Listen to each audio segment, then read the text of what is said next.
Je me pose la question, si le jour où l'ange devait le visiter, Élisabeth avait refusé qu'il aille servir Dieu, et il rate l'ange parce qu'il a écouté Élisabeth.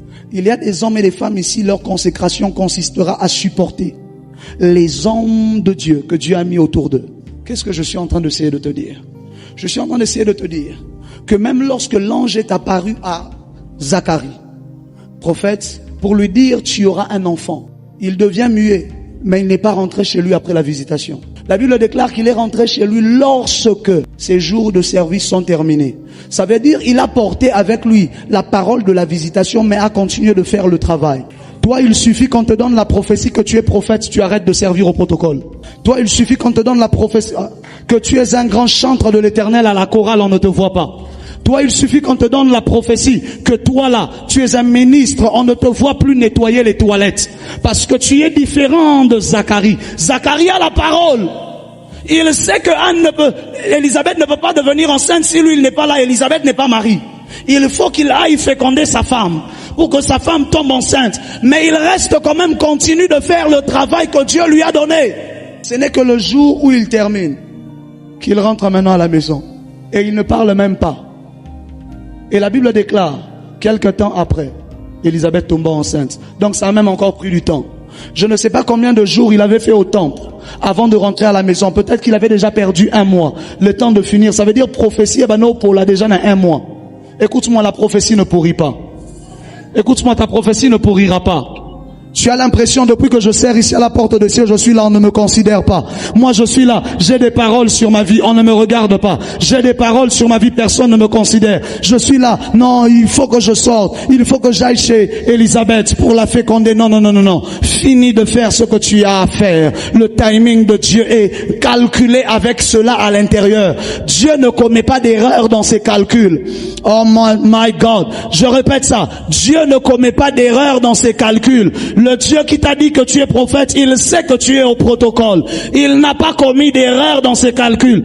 Dieu ne se trompe pas des variables. Il sait que la variable finira par varier parce que ça s'appelle variable. Et la constante respiratoire. Je dis à quelqu'un, je prophétise, je déclare et je décrète. Continue de faire ce que tu fais. Lorsque la visitation te rencontrera, elle viendra au temps marqué par Dieu. Prophète, de quoi tu parles? Je suis en train de te parler de Mardoché. Au fait, vous ne connaissez pas l'histoire de Mardoché. Mardoché sauve le roi parce qu'il réussit à déjouer un complot qui visait à empoisonner le roi. À cause de lui, le roi est sauvé. Mais on a oublié de l'honorer. À cause de lui, le roi vit. Mais lui, il est portier. À cause de Mardoché, le roi respire et mange des camemberts. Mais Mardoché est portier. Mais la Bible déclare que Mardoché continue de venir à la porte. Matin et soir, il faisait son travail.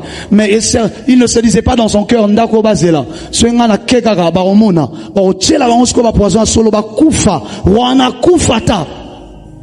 Toi, il suffit qu'on oublie de te féliciter parce que tu as fait quelque chose de bien à l'église. Regarde comment tu deviens grincheux. Mardoché, on a oublié de l'honorer pour avoir sauvé la vie du roi. Mais le matin, il était à la porte. Il ouvrait la porte au roi qu'il avait oublié. Il servait le roi qu'il avait oublié. Es-tu capable de servir un Dieu qui semble t'avoir oublié? Es-tu capable de servir un Dieu qui semble t'avoir oublié et se souvient que du voisin et des autres? Il regardait Aman passer. Il dit, mais Aman ici, il n'a rien fait pour le roi. Moi, si le roi respire, c'est moi.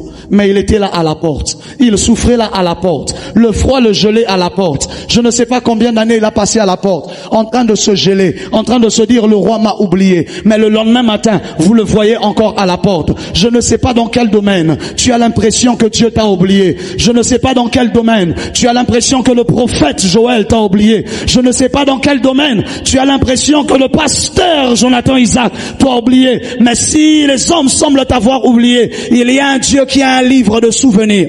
Oh mon Dieu, même si Dieu semble lui-même t'avoir oublié, ce que j'aime, c'est que la Bible utilise une formule qui normalement ne veut pas dire ce que les gens croient. La Bible dit, et Dieu se souvint. Le Dieu qui n'oublie pas ne peut pas se souvenir. Mais ça veut dire simplement Dieu a fait passer en priorité ce qui jusque-là n'était pas encore prioritaire. Très bientôt, tu es sur le point de devenir la priorité de Dieu dans la liste des tâches divines. Avez-vous déjà eu une liste des tâches? Tu sais que je vais poser la question à maman. Je vais acheter les haricots, puis je passerai prendre le riz, puis je vais faire mes cheveux, et ensuite j'irai faire mes ongles, parce que je dois prendre la robe, je dois l'essayer parce que demain il y a le mariage. Mais il y a des moments où une chose, tu te rends compte qu'elle est trop basse. Et tu te dis que tu n'as plus le temps de tout faire. Mais tu récupères ce qui était en bas. Et tu l'as fait avant le reste. C'est là que la Bible déclare et Dieu se souvint. Ce n'est pas qu'il a oublié. Dieu ne peut pas oublier. Dieu ne souffre pas d'Alzheimer. Ça veut juste dire que ce qui n'était pas une priorité sur sa liste est devenu une priorité désormais sur sa liste. Je déclare sur quelqu'un, alors que nous sommes à ce recharge, que tu deviennes une priorité sur la liste de Dieu.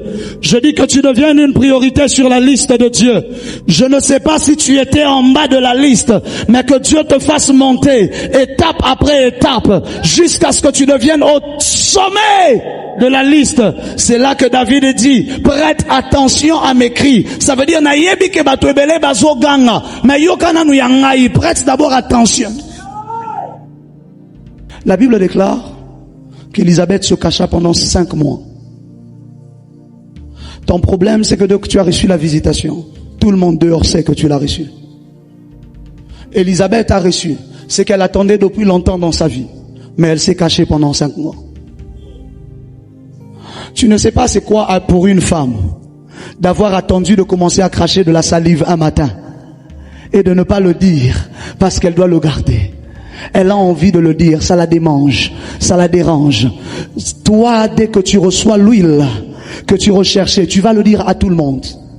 Dès que tu reçois la visitation angélique qui est venue changer ta vie, tu vas le raconter à tout le monde. La Bible déclare qu'Élisabeth se cacha pendant tout le monde, pendant 5 mois. On a appris que David avait tué un ours et un lion le jour où il s'est retrouvé devant Saül. Jusque la personne ne savait. Il avait tué le lion, il avait tué l'ours et Kenna dans les oubliettes. Il avait gardé ça. Mais le jour où ça devait sortir, c'est là qu'il le raconte ça à Saül. Il y a tes exploits, on n'a pas besoin que tu viennes nous les raconter du haut de la chair pendant la modération. C'est même pas la prédication, mais tu réussis à glisser dans la modération entre 2 chansons, la manière dont toi garde ta grossesse secrète. Oh, garde ta grossesse secrète. Pendant 5 mois, elle a caché sa grossesse. Et la Bible déclare qu'au 6e mois, l'ange apparut à une femme, oh my God, de Nazareth, fiancée à un homme du nom de Joseph, qui s'appelait Marie. Il lui dit, Marie, je te salue. Il parle à Marie, mais la Bible dit au 6e, ce n'était pas le 6e mois du calendrier, c'était le 6e mois de la grossesse d'Élisabeth. Ça veut dire la visitation de Marie attend le 6e mois d'Élisabeth. La visitation des autres attend la maturité de ce que toi tu portes.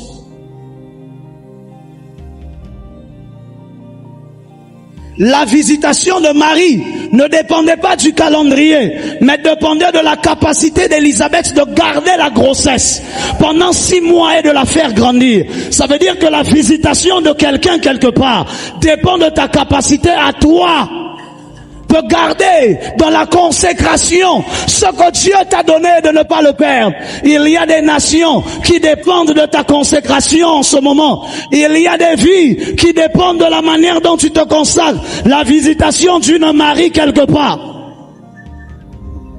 Élisabeth, si tu perds l'enfant, Gabriel n'a plus de raison d'aller chez Marie. Parce que Jésus ne peut pas naître si celui qui doit l'annoncer n'est pas encore né.